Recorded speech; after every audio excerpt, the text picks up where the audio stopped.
जय हिंद दोस्तों, मैं आपका अपना यस। अभी जैसे ही जो यूपी सरकार की तरफ से शासनात्मक आदेश आया है होमगार्ड भर्ती के लिए, तो उसके बाद ना काफी सारे दोस्त सैलरी को लेकर सवाल पूछ रहे हैं, सर होमगार्ड की सैलरी कितनी मिलती है यूपी में। तो इस वीडियो में ना मैं सैलरी को लेके ही बताऊंगा, और काफी सारे दोस्तों को ये परमानेंट है कि नहीं है इसको लेके डाउट है। बाकी जो भी क्राइटेरिया उसके बारे में मैं बताने वाला हूँ, लेकिन सैलरी को लेके पूरी डिटेल में बताने वाला हूँ। अगर आप यूट्यूब पे सर्च करोगे बहुत ही कम आपको वीडियो मिलेगी सैलरी को लेके, तो मैं सही से डिटेल में बताऊंगा दोस्तों, तो इसलिए वीडियो पूरी देख लेना और चैनल को सब्सक्राइब भी कर लेना। तो दोस्तों, सैलरी को लेके मैं बाद में बताऊंगा, उससे पहले आप एक बार जो मतलब क्राइटेरिया आपका जो यूपी होमगार्ड का, तो दोस्तों ये रहने वाला है 44,000 वैकेंसी आने वाली है।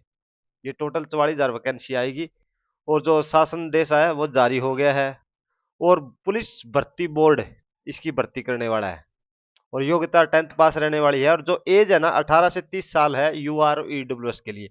बाकी लिए 5 साल की छूट रहने वाली है, और भर्ती प्रक्रिया 2 चरणों में होगी। लिखित परीक्षा होगी और उसके बाद शारीरिक परीक्षा होने वाली है। और जो मेल कैंडिडेट के लिए हाइट रहने वाली है 168 सेंटीमीटर, और फीमेल के लिए 152 सेंटीमीटर रहने वाली है। और रनिंग रहने वाली है मेल कैंडिडेट के लिए 4.8 किलोमीटर की रनिंग 28 मिनट में होगी, और 2.4 किलोमीटर की रनिंग 16 मिनट में फीमेल कैंडिडेट के लिए। एनसीसी के अंक मिलेंगे, सी वालों को अलग से, बी वालों को ऐसे अंक मिलेंगे, और जिनके पास ड्राइविंग लाइसेंस है उनको भी 1 नंबर एक्स्ट्रा मिलने वाला है। और जो ये भर्ती होने वाली है ये जिला स्तर पे होगी दोस्तों। इसमें आपको जो पोस्टिंग मिलेगी, ड्यूटी मिलेगी, वो भी जिला स्तर पे ही मिलेगी। अगर आप अपने जिला से बाहर जाते हो तो उसके लिए अलग से सैलरी मिलने वाली है। तो अभी मैं सैलरी को लेके आपसे बात करता हूँ।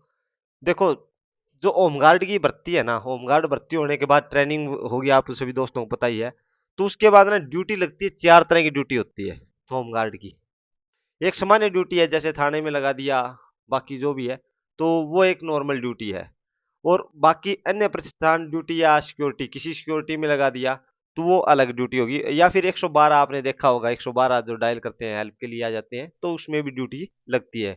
या फिर कई बार डिस्ट्रिक्ट से बाहर आपको किसी काम की वजह से, या फिर और किसी कारणवश आपको ड्यूटी के लिए भेजा जाता है, तो ये ड्यूटी रहने वाली है।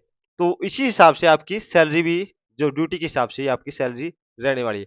लेकिन आप सैलरी कैलकुलेट करो ना, सैलरी में सबसे पहले तो बेसिक पे होती है, और जो होमगार्ड की सैलरी है ना वो पर डे के हिसाब से काउंट की जाती है। तो इसमें आपको मिलेगा बेसिक पे, बेसिक सैलरी अगर पर डे के हिसाब से पर कर रहा हूँ, मतलब एक दिन के हिसाब से, तो आपकी बेसिक सैलरी है ना 600 रुपये आपकी बेसिक सैलरी रहने वाली है पर डे के हिसाब से।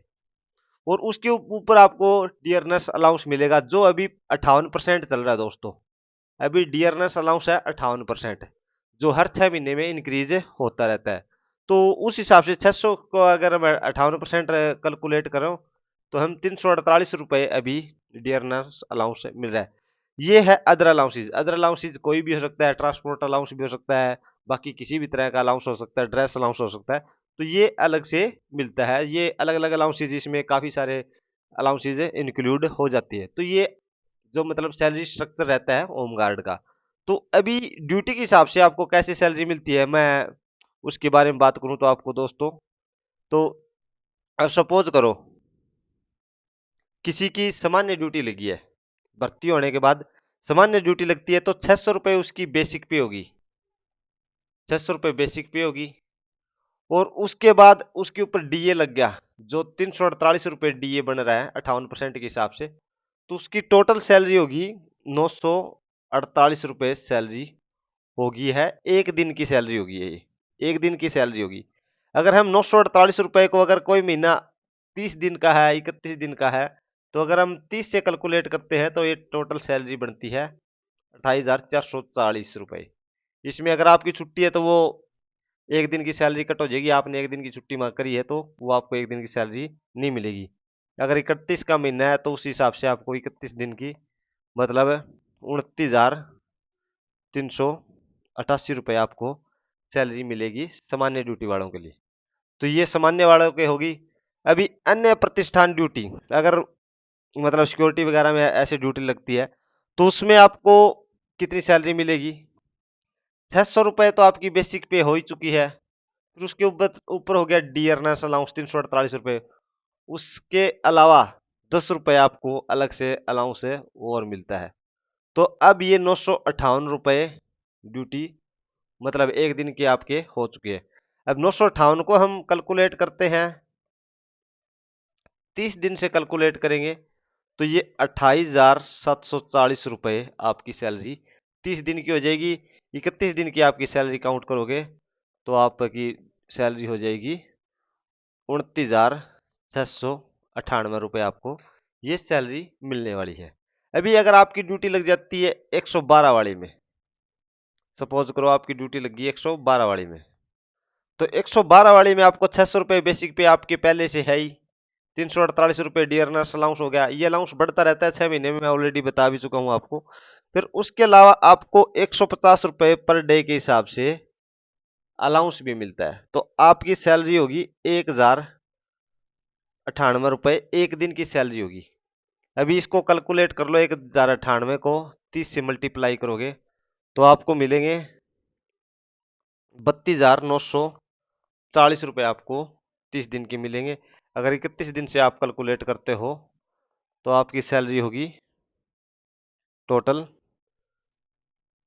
34,038 रुपये आपकी सैलरी बनती है। तो ये 34,038 रुपये आपकी सैलरी बन जाएगी 112 वाले में ड्यूटी लग जाती है। तो अगर आपको कहीं बाहर जाना पड़े अपने डिस्ट्रिक्ट से, क्योंकि आपकी ड्यूटी आपके डिस्ट्रिक्ट में लगेगी, तो ट्रांसपोर्ट अलाउंस बहुत मतलब रेयर ही आपको नहीं मिलेगा, तो इसलिए आपके घर के पास ही 15-20 किलोमीटर में आपको ड्यूटी करनी है।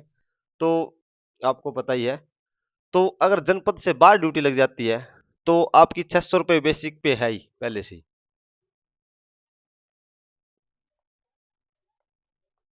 600 रुपये बेसिक पे है। और 600 रुपये में आपकी मतलब 348 रुपये आपको मिल रहे हैं। 348 रुपये जो डीए कैलकुलेटर है उसके आपको 348 रुपये डीए के हो रहे हैं।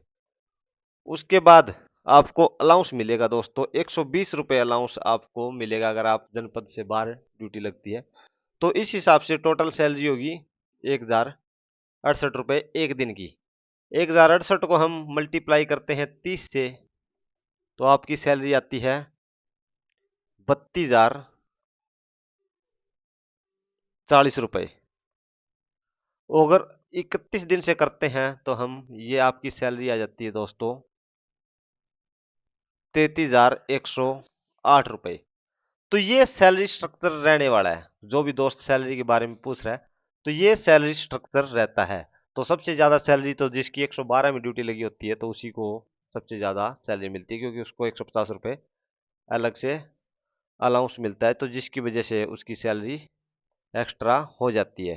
तो अब काफी सारे दोस्त के सवाल रहते हैं, सर ये परमानेंट है या नहीं है। काफी सारे दोस्त इसको लेके सवाल पूछते हैं, सर ये परमानेंट है कि नहीं। तो दोस्तों हर साल ये रिन्यू होते रहते हैं, लगभग परमानेंट होते हैं। इसमें मतलब किसी को बाहर नहीं किया जाता। और जो एज क्राइटेरिया है ना, काफी जगह इसका 60 साल मिलेगा तो रिटायरमेंट का, तो आप इसको परमानेंट मान के चल सकते हो। अब काफी सारे दोस्त बोलेंगे सर इसमें सैलरी बढ़ेगी कि नहीं बढ़ेगी।